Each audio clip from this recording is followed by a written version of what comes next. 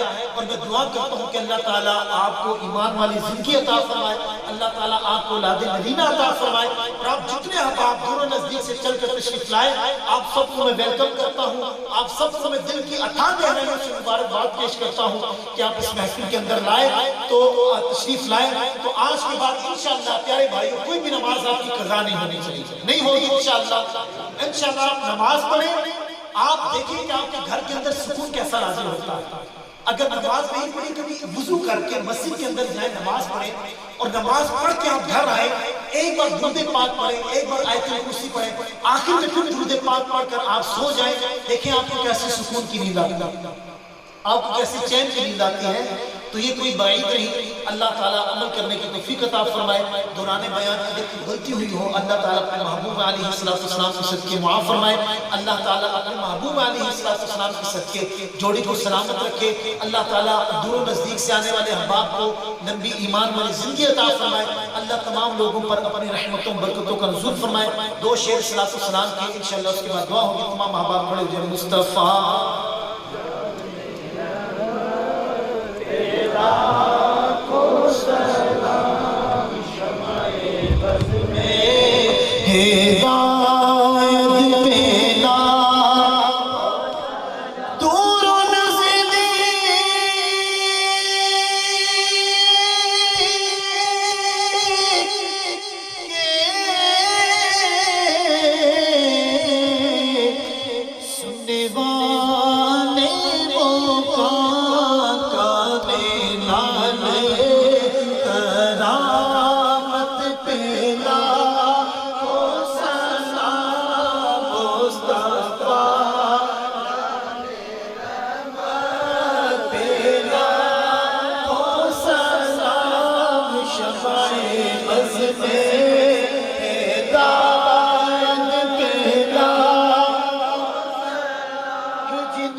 بس